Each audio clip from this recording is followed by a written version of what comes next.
Alors, à présent, la rentabilité. La rentabilité, je vais tout simplement lui indiquer que si mon total du CA par chambre est supérieur à ma médiane, alors je serai rentable. Sinon, si je suis en dessous de ma médiane, alors ma chambre n'est pas rentable. Ce qui est un peu... ce qui est pas forcément juste, mais pour notre exemple, ça a fonctionné parfaitement. Alors pour ça, c'est très simple, je vais utiliser une formule conditionnelle, qui est vraiment une des formules les plus importantes. Cette formule conditionnelle, c'est la formule si, que je vais trouver dans formule, logique, si. Donc je vais sélectionner la cellule qui attend le résultat, ici U3, je vais aller dans formule logique, et si.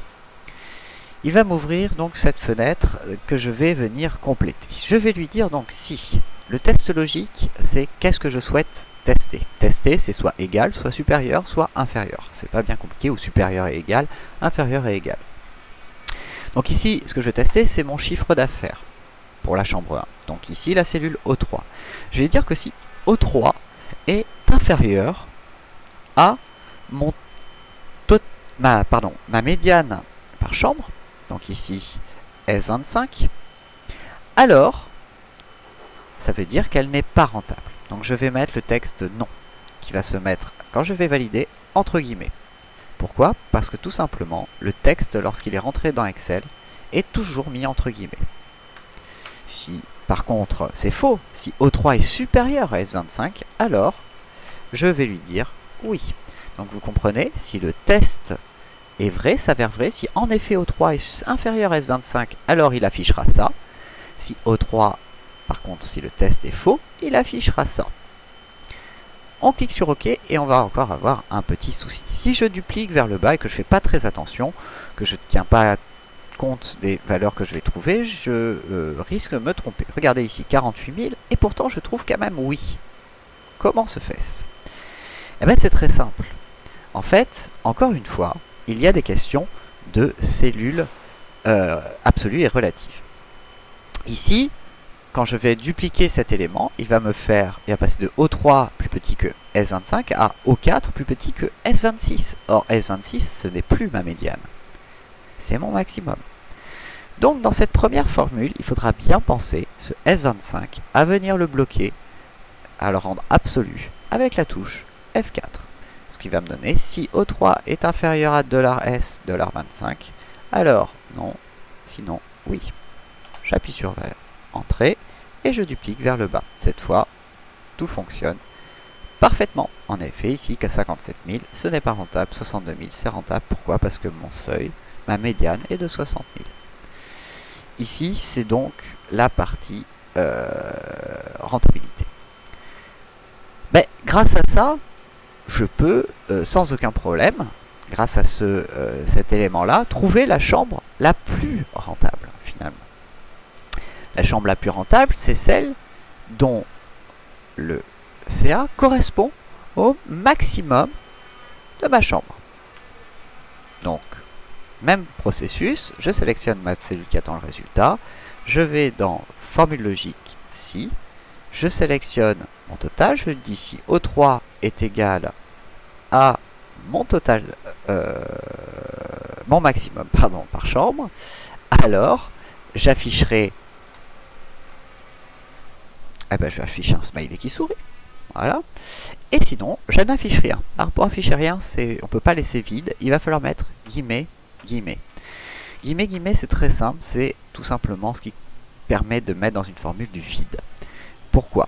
Tout simplement, guillemets, guillemets, je dis ouvrir les guillemets, j'attends du texte. Fermer les guillemets, je ferme mon texte. Si je ne mets pas de texte entre les guillemets, tout simplement, j'insère du vide. Je clique sur OK et je vais dupliquer ça vers le bas. Encore une fois, ici, il ne me trouve aucune chambre la plus rentable. Pourquoi? Toujours pareil, si je duplique O3 égale S26 sur la cellule suivante, je vais trouver obligatoirement O4 égale S27, c'est-à-dire mon minimum, ce qui est faux. Donc ici, je ne pourrai pas tomber sur ma valeur. Il faudra bien penser, encore une fois, sur la première formule, à bloquer le S26 pour la mettre en référence absolue. Je double-clique cette fois vers le bas, je duplique vers le bas, Et en effet, ici, je vais trouver mon petit smiley vert que je vais bien mettre en évidence avec un beau vert, comme ceci, hop, en gras. Et même, on va essayer de le mettre dans le bon sens. Oui, ça n'a pas marché fantastiquement bien. On va trouver le bon format. Le voilà. Donc ici, je vais refaire une rotation du texte vers le bas et j'obtiens mon smiley dans le bon sens. Hop, on va agrandir même un petit peu. Tac, tac. Voilà. Alors, cette chambre la plus rentable, bien entendu, est en fonction, bien entendu, du résultat que je vais rentrer. Imaginons qu'ici, je baisse très franchement les valeurs. Donc, par exemple, ici, je vais mettre à 1000. Ici, comme vous pouvez le voir, cette chambre n'est plus la chambre la plus rentable. La chambre la plus rentable sera ma première chambre. Et ici, le smiley, c'est décalé obligatoirement. Tout, c'est recalculé. C'est vraiment l'avantage. On va faire la même chose pour la chambre la moins rentable. Maintenant qu'on a compris, c'est très simple. On va sélectionner la cellule qui attend le résultat. Formule logique si. On va mettre en test logique si mon CA est égal à mon minimum que l'on va bloquer en valeur absolue en appuyant sur la touche F4, $S, $27, hein, comme d'habitude. Et ici, on va lui dire tout simplement un smiley qui fait la gueule, sinon du vide.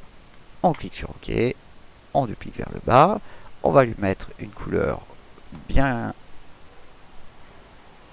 rouge, on va monter un petit peu la taille, un peu moins, voilà. On va centrer tout ça et on va le mettre comme tout à l'heure à l'endroit, voilà. Donc on a notre smiley qui fait la tête, on a notre smiley qui sourit, on a donc comme ceci en visuel très rapidement la chambre la plus rentable et la chambre la moins rentable. Donc tout fonctionne parfaitement, ça cet élément de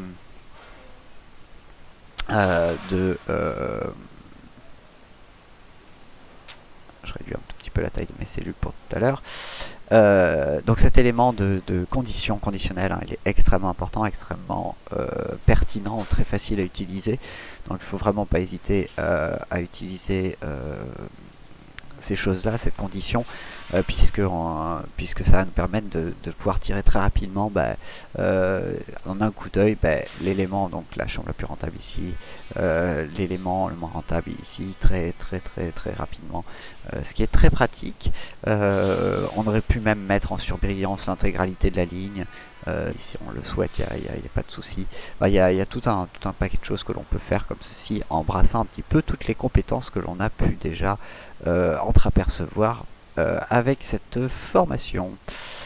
Voilà, on va à présent passer à la suite, puisque là on a quasi rempli tout le tableau. D'ailleurs, c'est le moment, si vous le souhaitez, de mettre les bordures épaisses pour le tableau. Ça va être le bon moment de finaliser notre tableau pour qu'il soit bien présenté. Tac. Donc, je finis avec mes bordures épaisses.